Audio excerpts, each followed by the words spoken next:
to Wayne about writing. Why the hell would you bother? And we're hoping that Wayne's going to talk enough to you either get inspired or at least not waste your time trying to do it. Because you don't have the stamina in you that it obviously requires. It does take I've been talking to Wayne in the past, but Wayne, you've written 3 books, 3 film books. I mean, also you've got a career of reviews and articles from magazines. But in a short space of time, you've had 3 books published, starting with Tom DiCillo, one of the great independent filmmakers who did Box of Moonlight, Johnny Suede, and Living in Oblivion, one of my favourite films. And then you did a book on Burt Reynolds' film and television work. It was probably the most extensive book written about the man's film career.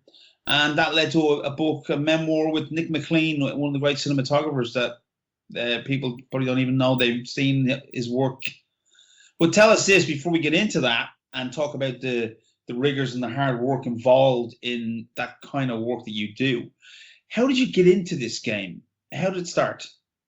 Well, it all started about maybe 10 or 11 years ago, which is when I started my professional writing career. I started off literally, I had a phone book sized portfolio of amateur scribblings that I put together over a number of years. You know, I just wanted to write my feelings about movies that I was watching down somehow, and you know, they were terribly undisciplined. You know, there was no form or function to them. I just wanted to write down what I thought about this movie, whether it was good or bad. And eventually I ended up with this huge big phone book sized thing of reviews. So my friend Sarah said to me one day, why don't you try and get published somewhere, you know, go to a magazine or a newspaper or something like that. So I thought about it and I thought, sure, who's going to hire me? I didn't go to college. I didn't study journalism or literature or anything like that. You know, who's going to take me on? But I said, okay, I'll go to the Leinster Leader, which is the biggest newspaper here in Leinster and Kildare. So I rang them up quite brazenly and asked for a meeting with the editor to show him my portfolio. And he said, yeah, come on in, we'll have a meeting, which was great. So I went in and he kind of summarily flipped through the portfolio. I don't think he actually read any of the reviews, but at the end of the meeting, he said, you're hired, start next weekend. And that was the start of literally my writing career. You know, I was thrust straight into, I had a whole page. So I was like 2 reviews, 2 cinema reviews and a DVD review. And then a column as well sometimes of just other film news. It was great. I mean, the fact that I was being published and doing this thing that I loved and getting a few quid for it, you know, meant a lot to me because I never thought I'd be in the position to be published in a local newspaper, let alone writing books later on. And it felt like my thing, you know, it felt like finally something that, you know, I always kind of wanted to do, even though it wasn't like what you'd call full-time, you know. If it taught me anything, it was more about structuring a review, you know, in terms of, okay, you have your plot synopsis and then your thoughts about the film and your summary, you know, that kind of thing. But it didn't really, because of, I guess, the films I was reviewing, it didn't teach me a whole lot in terms of the depth of my writing, you know what I mean? Because they were all very... It was films around 2009, 2010, blockbuster stuff. Mostly, I did get to review some older films, retro screenings, and the odd art house film. But it was mostly big summer releases and, you know, big mainstream stuff. And, you know, there wasn't a whole lot to you know. So my very first gig, actually, my very first job at the paper was reviewing, I think it was the 6th Harry Potter film. It could be around 5th or 6th, whatever it was. And I had never seen a Harry Potter film before in my life. So, of course, I was diligent and I went and rented all of the previous ones and spent a whole day watching Harry Potter films. Oh, my God. One of the things I hate, it's probably the biggest chore when you're writing criticism or writing about films, is the damn plot synopsis. It's a chore because all you're doing is just relaying information that's there on a PR sheet. You know what I mean? And you can't really make it interesting. You can't give away too much, you know. So I generally try and summarize it in 1 or 2 lines if I can, and then leave the rest for critique, you know. And I tried as much as possible to bring critique to that kind of, you know, regional newspaper. But that's, you know, at the end of the day, it's probably not what people who are reading are looking for. So it's not that kind of outlet. You know, like I say, occasionally I did get to write about an older film or an art house film that gave me a bit more leeway of interpretation or critique. But you know, if you're writing 350 words about The Proposal with Sandra Bullock, the hell am I going to say? So you know? What caused the first book to be written? When did you decide to write about Tom DiCillo? So after I lost the Leinster Leader gig, for years I've been turned down to go to film school. Every film course you can imagine in Ireland I've been turned down from. So eventually I got to the stage where I was old enough to apply to Dublin Business School as a mature student. And of course they took me because it cost about $7,500 a year. So they're not going to turn down that. So I got in there, got turned down from everywhere else in the meantime. But I wasn't a big fan of it there. The course wasn't for me. It was very introductory. It was very, it was for someone who's coming fresh from school and doesn't have a background or maybe a great history with film, you know what I mean? So it was that kind of course, but not for me. So I left after second year because I just couldn't justify the expense of going there and not getting anything from it. So in my despair after I left, the thoughts of having to go find a job and probably something I didn't like or didn't want to do. And I said, oh, geez, what the hell am I going to do? So at this point, I had known Tom DiCillo because I'd interviewed him for a newspaper and a magazine for the release of his Doors film, When You're Strange, which I loved. And so I'd kept in contact with him because he's my favorite director and I loved talking to him and picking his brain. And we got on very well. So once that was kind of the last indie work he did, really. It has done in a long time. He's done a lot of television now, yeah. Yeah, well, he did a proper indie, as in totally financed and shot and edited, directed by himself, called Down in Shadowland, which has received some festival screenings and whatnot, but didn't get a general release. But When You're Strange would have been his last or most recent big film. It was a wide release, and did very well at the film festivals.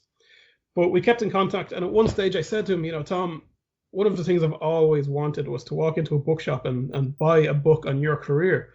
The only thing I could ever find was a paragraph or two on him in movie encyclopedias, which was never enough. I always wanted a book about him, his life, his movies, all that kind of thing. But you could never get it. And there's a series called Director's Cuts, which is published by Columbia University Press, and I used to always go into the IFI shop and asked him, is there one of these coming out on Tom DiCillo yet? And he'd look it up. He's like, no, nothing there on Tom DiCillo. So anyway, I asked Tom, I said, listen, would you mind if I propose this idea to you, which I want to write a book in your career?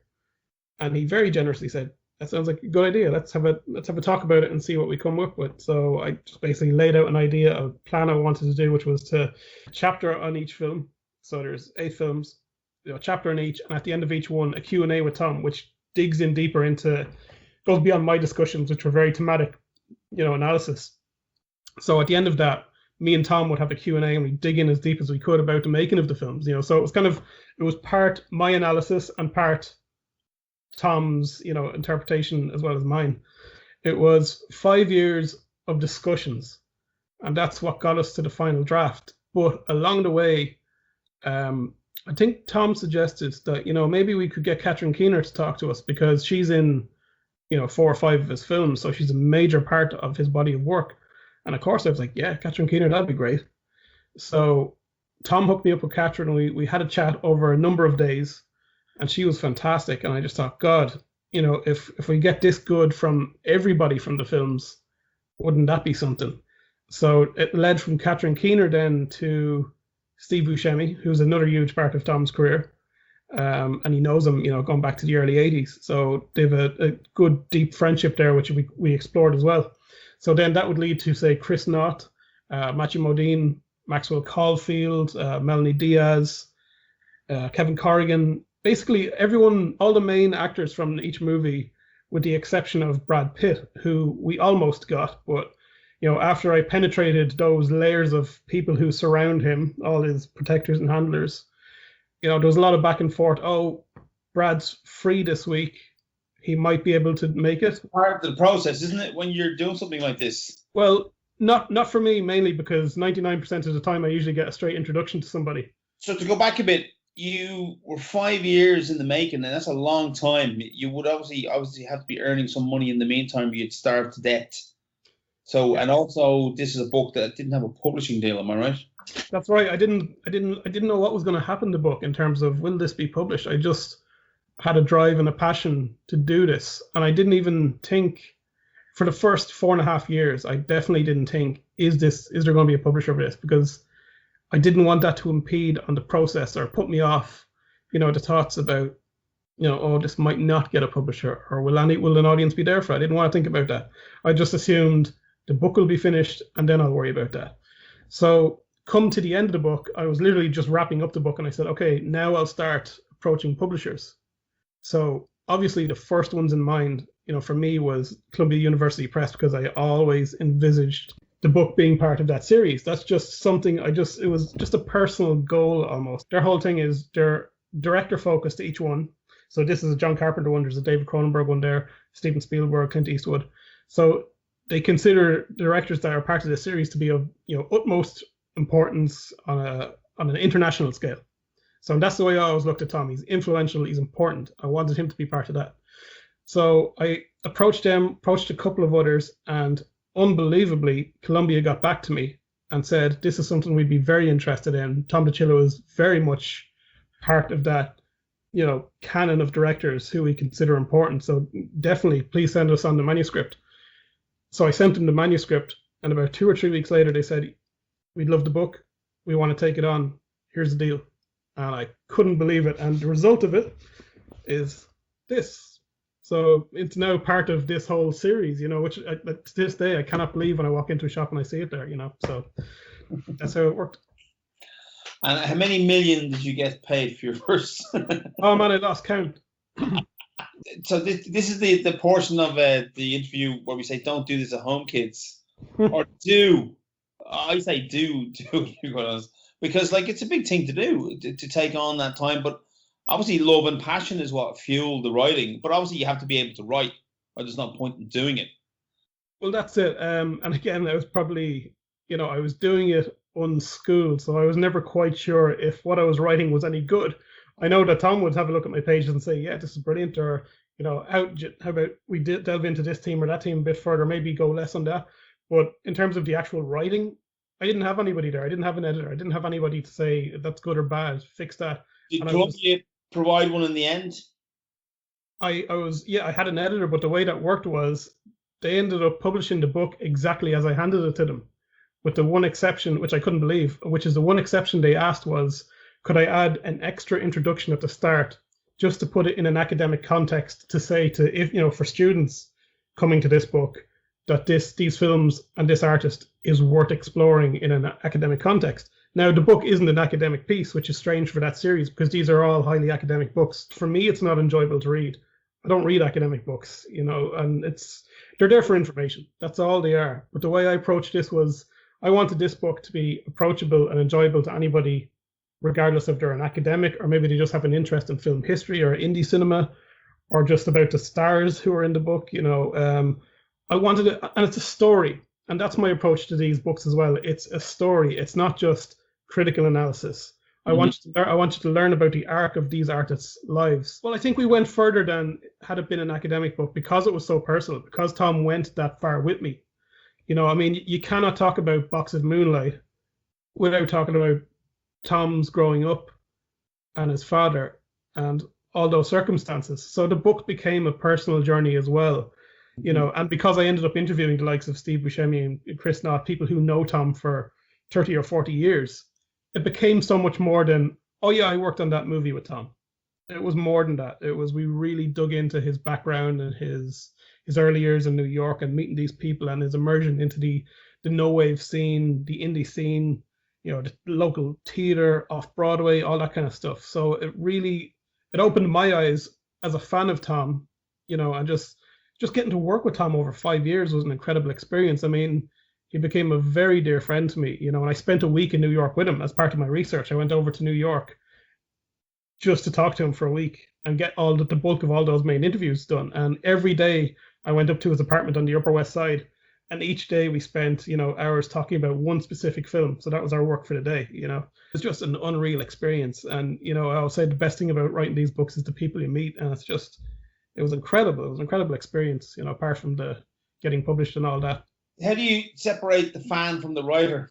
Is it just pure discipline when you get down to it? Or, as I said, it's just lovely to see you so buzzed by your own, kind of seeing your book in the shops. Yeah, I don't ever want the fan to be too far away, because if the fan's not there, I don't think the passion will be there. I think you always have to have an element of a fan, because that's what drives you. I wouldn't be writing these books had I not been a fan, so I can't just approach them from kind of an objective journalism or academic point of view, because then I think the heart and the soul is going to be gone out of them. I always have to treat these people. Oh, there is an element of elevating them to a degree, because in my mind they are artists who are very dear to me and very influential to me. So there is, I love these people, so I wouldn't do it otherwise.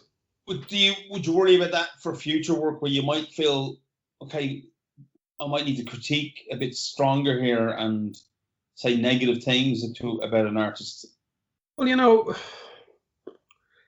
have to be honest, I guess, and I was, even in the Burt Reynolds book, not every Burt Reynolds film was great, and sometimes I had to critique his work. But in terms of Tom's work, I didn't have to face that challenge, because I love all of his films. That's fair enough. That's. But one day it's going to happen, and they'll be alive when you're critiquing their work. First book published, it was a labour of love. So any money that came was extra potatoes, or whatever they say. Yeah. And 5 years is a long time by any stretch. Obviously you were doing other things and you were trying to eke a living out. But Wayne gets involved in Burt Reynolds next. Tell me more about that. Yeah, well, the way that worked was the book came out in, I think it was December 2017. And immediately when it came out, obviously it was very exciting, and your first published book, and seeing it the way you always imagined it to be was just completely surreal. And as soon as I finished, I never had any designs on doing more books or becoming a writer of books. That just never crossed my mind. I just wanted this one Tom DiCillo book on my shelf, But then as soon as the book came out, I kind of found myself wanting or needing to be writing again, because I did spend 5 years doing it, and it was part of my life, I mean, when you're a writer, there's no clock. You don't clock in and clock out. If you're home, you're generally working and writing and whatever it is. And if you're not interviewing people, you're editing or you're writing pieces. So as soon as the Burt Reynolds or the Tom DiCillo book came out, I kind of had to think about it. It's like, okay, if I'm going to write about something next, what's it going to be? And it has to be something that I'm equally as passionate about as Tom DiCillo. So I thought about it like, okay, I've done my favorite director. How about my favorite actor? And I don't have a huge list of favorite actors. I'm definitely more of a director kind of person, or DPs and people like that, editors, than I am into actors. But I thought, okay, here's a short list of actors I'd love to write about. I wouldn't mind sitting up at 3 o'clock in the morning with my eyes falling and still typing. So who will do that? Who will keep me going?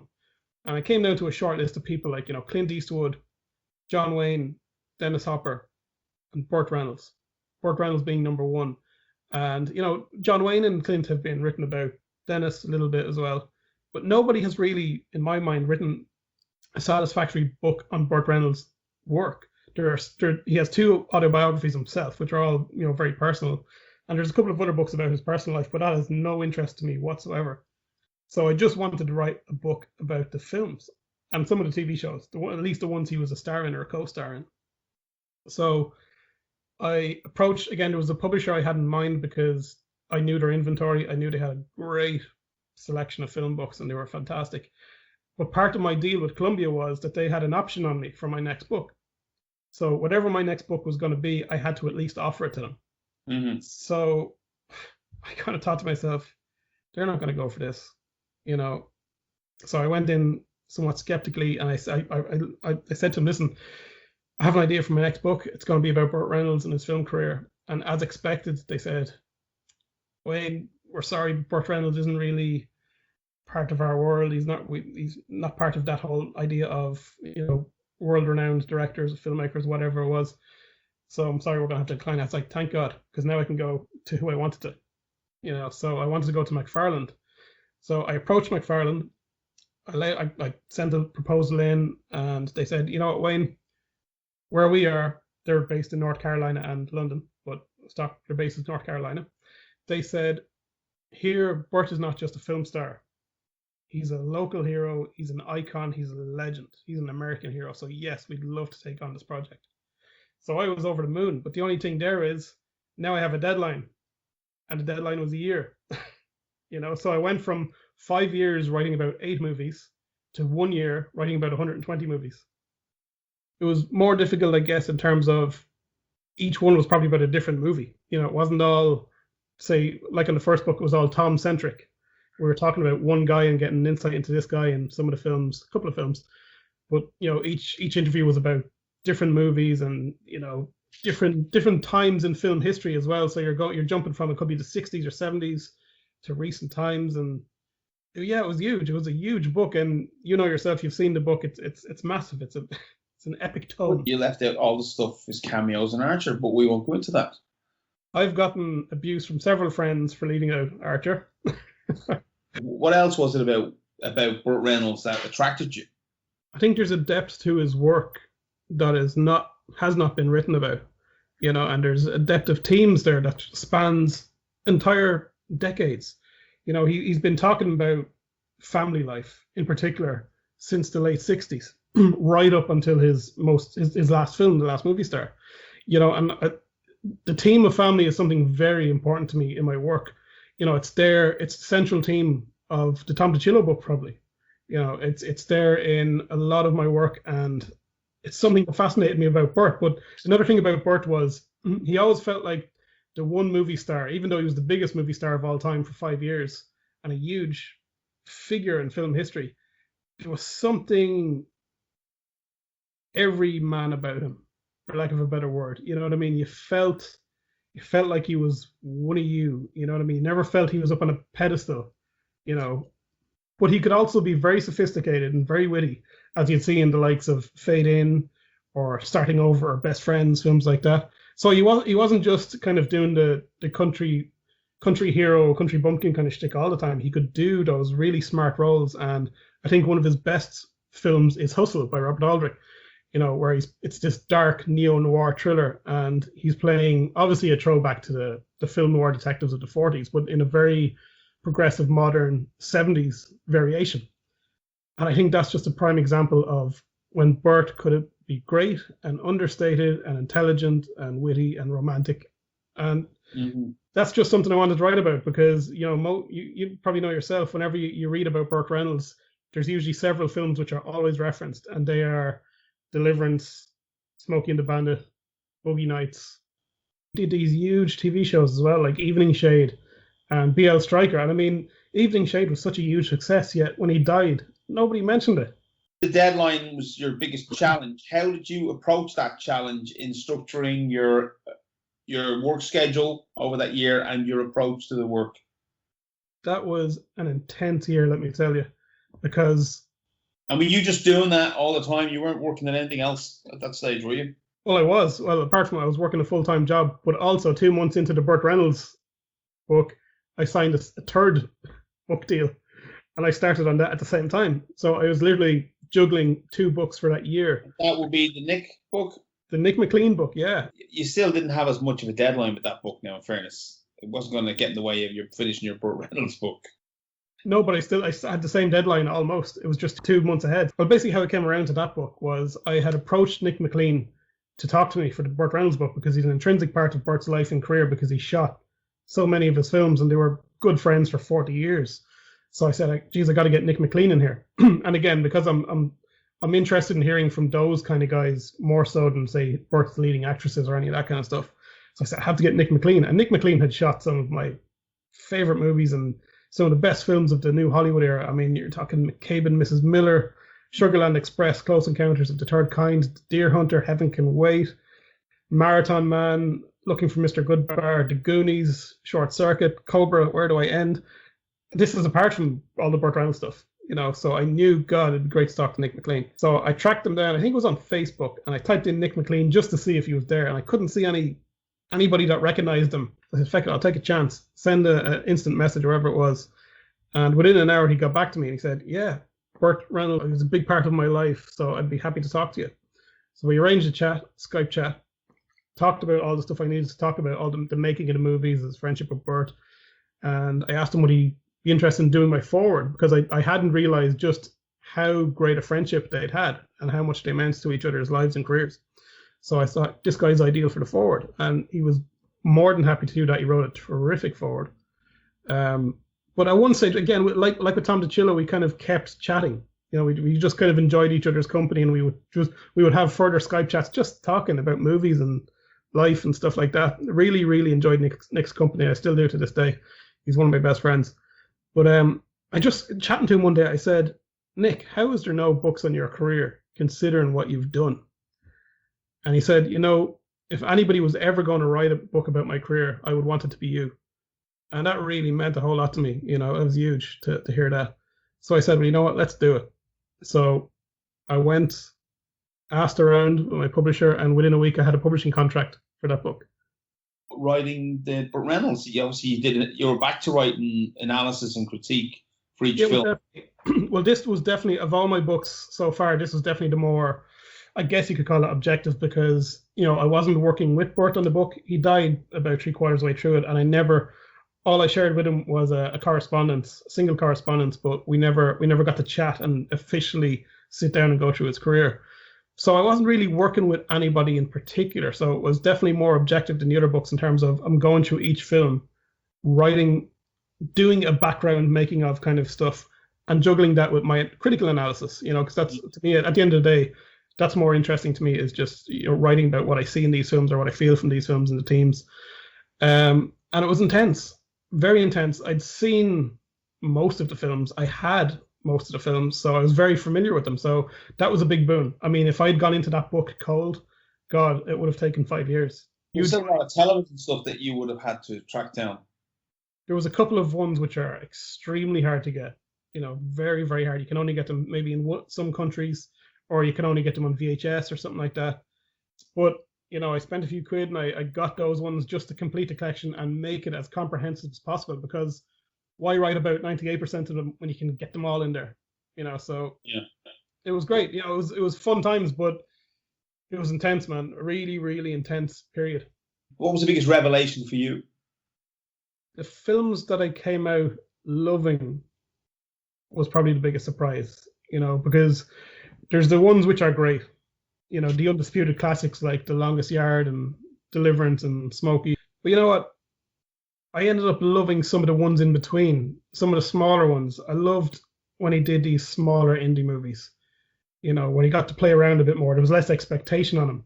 But I also love that period which I discovered him, which was the 80s period. So Stick and Malone, Sharky's Machine. I mean... Which wasn't a great decade for him, really, at all. He was struggling with it. Oh. And he ended up in the video shop quite a lot around that time. Yeah, I mean, personally speaking, it was a bad time for him. Commercially speaking, like, he was still getting paid big money. Like the likes of Orion, Mike Medavoy was paying him $3 million to star in Malone. So they had faith in him that these were going to be big movies, and he was still a big marquee name. But he hadn't that kind of cultural cachet that he did 10 years previous, Smokey and the Bandit and all those kind of movies. So the movies didn't do as well in the box office, and he lost some of the power that he had. I mean, he struggled with Stick, with Universal. There was a big power struggle there between them. But you have to remember as well, in the 80s, it was the era of the hyper masculine body, with Jean-Claude Van Damme and Arnold Schwarzenegger and Sylvester Stallone. And Burt, at that stage, he was never like that, but he still had that ordinary guy look about him, almost a kind of a cross between Clint Eastwood and Charles Bronson, almost, I don't know. I always found myself attracted and going back to those smaller movies in between, because I was less familiar with them than, say, Deliverance and those other movies. So for me, I had to go back as well, purely for the sake of the book. I had to delve in deeper to them more because I was less familiar with them, and I ended up loving them. So. And the later work, did you find yourself enjoying his older performances? There's some of the films which are pretty bad. But I'll always enjoy Burt's performance in them. And that's one of the great things about Burt Reynolds. You could watch him in absolute trash, and he is still enjoyable because he brings a sense of fun and a sense of delight to a role, no matter what it is, So I think the kind of peak of that in some ways was probably Hooper. Oh, Hooper's fantastic, and I think it's an underrated film. It's actually a very good film as well. It kind of gets pegged in with the Stroker Aces and the Cannonball Runs because it's of that era. But it's a terrific look at, the unsung heroes of film world, which are stuntmen. I don't know, it's Burt in his element, but it's Hal Needham making a very good film as well, which he doesn't often get credit for. There's a lot of great stunts and great set pieces in Hooper, but it's a much more human story. And I think it's the best on-screen pairing of Burt and Sally Field. You can really, really feel the love in that movie, as opposed to, say, Smokey and the Bandit 2, where you can see the cracks were in their relationship and it bleeding out on screen. It's a very it's a very emotional film, so there is some drama and some dark thematic undercurrents in there underneath all the stunts and bluster. But I think he was having too much fun for some critics, and that's why they just kind of dissed him. Because all they were getting was him and his mustache and his shit-eating grin, and they couldn't enjoy that. Yeah, I agree. I think Burt always enjoyed himself on screen, and again, even in the darker films, you can just tell he's relishing it, And I don't know, maybe it put some critics off or something, or maybe he did a remake of a Truffaut movie, The Man Who Loves Women, and that was a Blake Edwards film. He worked with some amazing directors, and that's one of the great exciting things that, for me, approaching this book was I was getting to write about all these great directors that Burt worked with, And again, it's something that's forgotten about, that when people are talking about Burt or writing about Burt, that he worked with some of the best, and they loved him. They loved him. I mean, if you read any interviews with these guys, they loved him. Apart from that guy punched in the head. Oh, that was Dick Richards on Heat. Yeah, maybe he doesn't love him. Did you hit your deadline on time, or was it a bit after the mark? Yeah, I think I went maybe about a month over, just because a number of factors. I ended up going on a nationwide tour with Nick McLean in the middle of it all. So that kind of pushed things back a little bit, and then there was a couple of other just personal factors that came up, but it was grand. I got an extra month or so, and that was it. It was great. The Burt Reynolds book came out in December 2018, 19, whatever it was, and then 2 months later, the Nick McLean book came out. So it was a roller coaster in terms of getting them out and promoting them and talking to everybody and doing our thing and book launches and all that. But like I say, me and Nick did that tour, which was amazing. It was one of my favorite times of my life, where we got to go around all these great venues in Ireland and have what we called an evening with Nick McLean, which were these live on stage Q&As that we did talking about his career. And some of the venues, some of the theaters, they'd show maybe the Goonies or Cobra or Short Circuit or Spaceballs, whatever it was, and we'd do a masterclass before and afterwards, and it was unreal. It was just like pinching myself. I'm on the road with Nick McLean, going around Ireland and having fun. It's unreal. So tell us a little bit about that book. Now, this is more of a memoir and a co-written piece. You're very. I don't know. It was interesting that you gave Nick that credit. I'm sure he would have told you not to.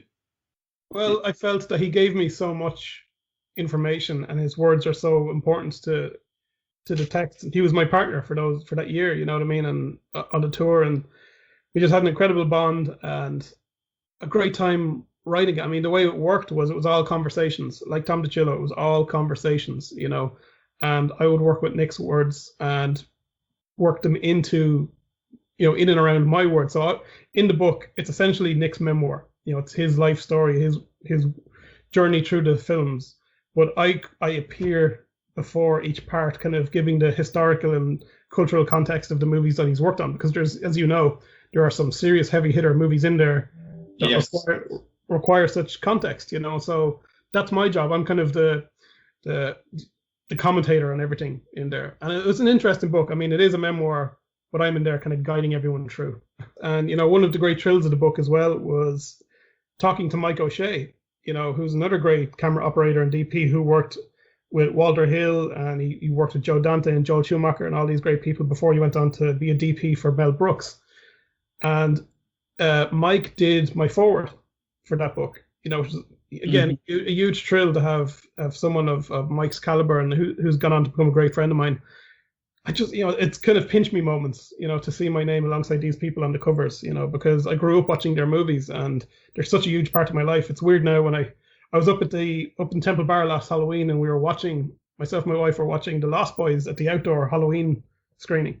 In the middle of it, I was just marveling at Mike's camera work, and I text him in the middle of it, like, hey, I'm here watching The Lost Boys, outdoors in Dublin. And he texted me back and just had that weird pinch me surreal moment of, I just text the cinematographer, the cameraman of The Lost Boys, just weird moments like that. You kind of have to remind yourself, I am a fan, I'm not just a writer. Kind of takes care of the research.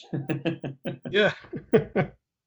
Yeah, well, that's it. You when you talk to these people, they give you so much because they worked on the films and they know the people you're writing about. It's better than trawling through 1,000 textbooks or other books because they're giving it to you direct from their own experiences. And what's interesting about Nick, for instance, is that there's the modesty there that belies the talent. I love that about him. There's a kind of almost a kind of a crew mentality to him. He's not pretentious in any way. I loved that about him. If anything, I went into that book probably thinking, okay, he's a director of photography. He's world renowned. He's one of the best. I'm gonna have to up my game here. I'm gonna have to talk about mise en scène and color and composition and cameras. And I probably sounded completely pretentious in my first couple of questions with him, but straight away he was all about just the stories. He's not into the technical end of it, which I loved. It was great. It completely disarmed me. Some guys are like that. Just some guys are very technical and they talk about film stocks and camera lenses and all that. But Nick he has an incredible eye, and he's just very humble about the work he's done. But I had to keep reminding him that the stuff he has shot is hugely influential, hugely important, and that's why I was writing about him. And he understood that, but he's not one to kind of dine out on it. Your new book, which is going to be published later in the year? Next year. So I'd say it'll probably be mid next year, I assume. How did that come about? Tell us how it came about and what it's about. Again, same thing as with the Tom DiCillo book in terms of I finished the two books, my two last books with Burt Reynolds and Nick McLean. So I just found myself wanting to write. I did say afterwards that, I'm going to take 6 months off and do nothing because I was absolutely burnt out and exhausted. Non-stop writing, late nights, no sleep. The way it would work is, I'd come home from work at 5:30, 6 o'clock, 7 o'clock, start writing, go through to maybe 3 o'clock, some nights 4 o'clock, because you have to remember I was also working as a journalist at the same time. Mm-hmm. I was working for Hot Press magazine. So I was juggling the daytime job, the Hot Press magazine work, and 2 books. So I had to stay up till 4 o'clock in the morning, or else something didn't get done. So I was just burnt out after it all. I needed a rest. And after a month or two, I just said, you know what? I miss writing. I want to get writing again. This whole thing of sitting on my ass on the couch is not for me. I need to be working. So again, I had to think about, what do I want to write about next? And one of the things I'm very passionate about is the Nightmare on Elm Street franchise. And again, like the Burt Reynolds stuff, there are certain elements of A Nightmare on Elm Street which I don't feel have been explored in great depth in literature. So that was my angle. I just wanted to write about the whole franchise, film by film, delving into the themes that Wes Craven laid down in his first film. But again, the book has become something different. I mean, it's not just my analysis anymore. It's become this huge team because I've ended up talking to many directors, cinematographers, and I recently spoke to Robert Englund, Freddy Krueger himself, which I couldn't believe. That was one of the highlights of my career. It was one of the most amazing 2-hour conversations of my life. Do you have a specific target in mind about the original franchise when you went into writing the book? In terms of my ideas and the themes? Yeah, and what you were going to present at the end of it all. Because one thing about the Nightmare franchise is more recently, a lot of stuff has been written about it. When you're going for any subject, it's great now where the publishing lies with it. Yeah. So you're not wasting time, because there was always that danger with some stuff that you could write it and find it either no one wanted it or there was a legal reason that you couldn't complete the damn thing. It's been so scrutinized and documented over the years, as you say, in documentaries and whatever else, that I don't know, maybe they're sick about it at this stage. I don't know. But see, the existing New Line aren't the New Line really that made the films. Bob Shea isn't the head of New Line anymore, and New Line is part of Warner Brothers, so it's a whole different thing, So I didn't go. It is the story of New Line's rise to success is part of the New Line or the Freddy Krueger story, because they call New Line the house that Freddy built, because the success of A Nightmare on Elm Street enabled New Line to become the company that it did and fund other films. These other kind of maverick filmmakers, and they took chances on indie movies and art house movies, all because of the success of A Nightmare on Elm Street. But it's part of the story, but it's not, like I say, I didn't want it to be too much of a making of book, because that's there already in other texts. I'm talking to a lot of the filmmakers about the stories, about the characters, about the themes that are lying there underneath the surface, and that's my angle on it. And I've had some success in reaching people, which has been great, but I'm happy now. I have Robert Englund, I have some of the directors and DPs and some of the actors. I've reached my target now, so it's just a case of finishing the book, putting it together, and looking forward to it coming out. Maybe we'll have a Q&A with Robert at the end, because it was such a special conversation that it'd be a shame to just pepper his quotes throughout the text, which I'll do with some of them because they're vital to certain things I'm talking about. But I think that, we'll wrap up the book on a good Q&A that me and Robert had, which was unbelievably fascinating. Robert is so loquacious and such a great raconteur that it was one of the best conversations I've ever had with an actor or filmmaker. Vincent Price of the 2020s. Yes, absolutely. Oh man, he's so full of personality and so full of these great anecdotes and stories. And he told me about his time. He was here on holidays, I think last year, and he's so literate that as you're talking to him, you'd swear he's reading from a text. He's theatrical. He comes from a theatrical background, and he's just one of the great pleasures I've had in this career so far was talking to him. And obviously Wes Craven is not here anymore. Wes is gone, unfortunately. The first chapter of this book, where I'm talking about the first film, is kind of the tribute to him, because in that chapter I talk about his other work as well, and he was such an influential director for me. I mean, he's one of the great Hollywood directors of all time, certainly the last 50 years. I mean, he was unrivaled in the horror genre as a director of intellect, intelligence, and depth. He brought a great kind of social awareness and social conscience to these, which are on the surface monster movies. But if you look at A Nightmare on Elm Street, the first one, and the series as it develops, it goes into themes of family and broken homes and divorce and abuse and alcoholism and all that, and that stems from A Nightmare on Elm Street kind of being this allegory for the nightmare of America, the death of the American dream and the death of American innocence after the 60s and the kind of decadence of the 70s. And you have these burnt out parents, middle class parents with the nice picket fence and the tract houses or whatever they are, but their kids are messed up. They're chemically dependent, or they're medicated, and Freddy's kind of the manifestation of maybe the guilt and the sin of the parents. So there's all these wonderful themes in there, which I find immensely fascinating.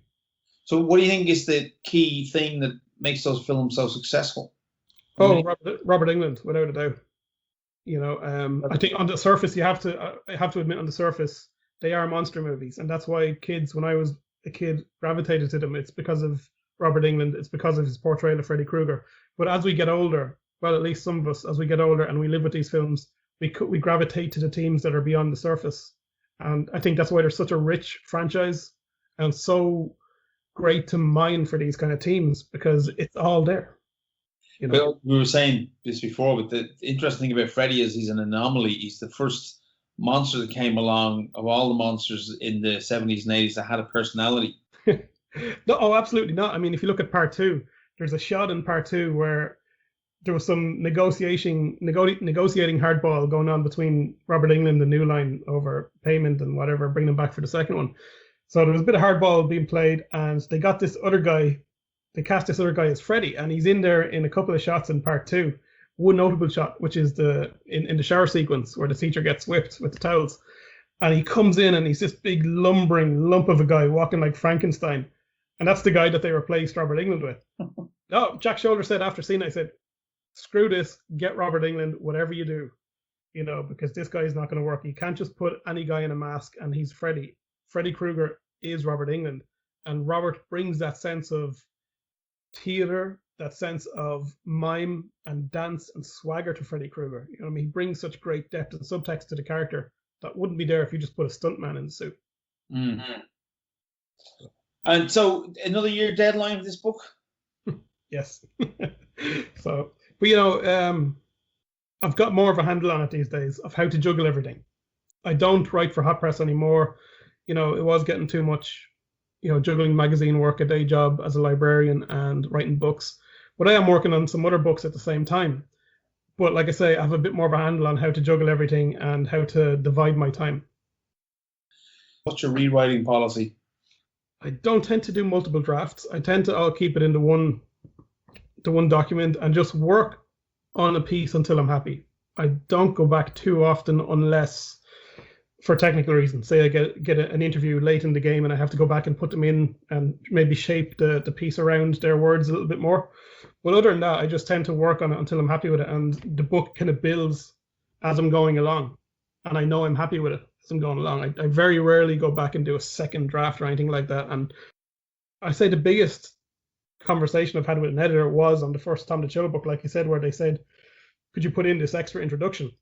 And that was the biggest change I've ever had to make in terms of a manuscript. And that was nothing. I mean, they didn't touch a word of my book as I gave it to them.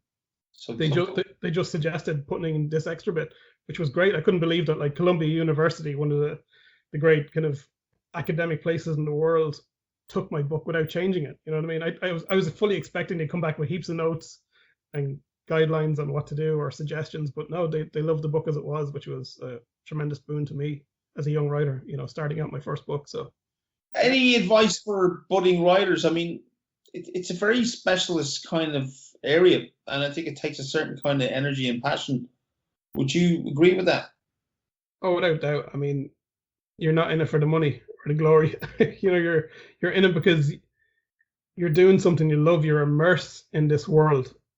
You know what I mean? You're contributing to the history that has meant so much to you. You know what I mean? Like, in terms of, if anybody wants to study Tom DiCillo now, they study my book. I've been talking to some people in various universities who've it's on the curriculum. You know what I mean? Because if they're studying Tom DiCillo or indie books, it's on the reading list. So they have to go and get my book and flick through it, whatever it is.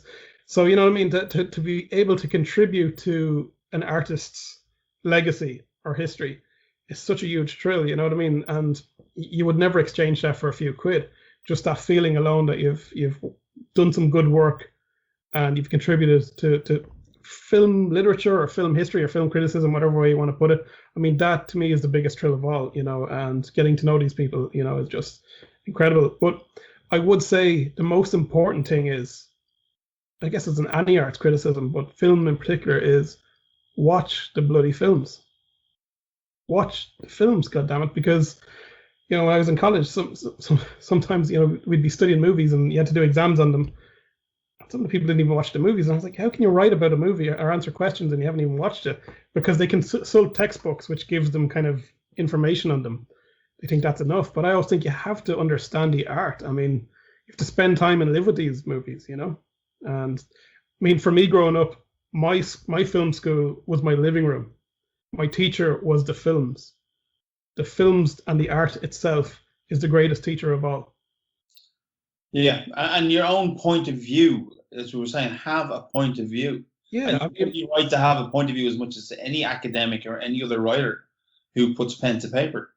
Yeah, I mean, you have to have a point of view because. But you get it from the source. You don't get it from another book you read. Exactly, you know what I mean, and it's engagement with the text. I think that's important. You know what I mean, and bring your ideas, and bring your history, and bring your interest in maybe certain themes. I mean, you could be looking at a film and you might spot a theme in there and think it's very prevalent and very important to the context of the film. But the director mightn't have put it there, or it mightn't be there, but you're bringing it to it. And I think if you write well and you bring some depth to your analysis, it's completely valid, because art is in the eye of the beholder. You bring to art your own history, your own sensibilities. Even though I've written the definitive book on Tom DiCillo, I would love to see someone else write a book on him, because I'd always be open to hearing other ideas. It could have been something I've missed, or someone might add to something that I've written about. But I would just love to see these artists being celebrated, not just by me, but by many other people. So always open to hearing other people's ideas. That's what I love about film criticism and film history, is reading other people's interpretations of these texts. You know what I mean? Because that's what it's all about, really. That's what we're doing. We're bringing our ideas and histories. That's what it's all about to me. That's exactly what it's all about. So what are the lessons learned then from what, if you were to go back and talk to Wayne when he was starting out his writing career, would you have anything to say to him and say, no, don't do that? Or what would you say?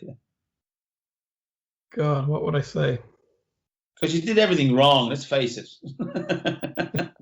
I'd say have more belief in yourself early on, because you would often hear whispers of, oh, who's gonna publish that, or that no one's gonna want to read that. You did do that, Yeah, I had to overcome some of those kind of negative comments, but you know, I don't think I would change anything. I mean, I'm so happy to the point of where I am now. I mean, I wouldn't change a thing because if I changed any of it, I wouldn't be doing what I'm doing today.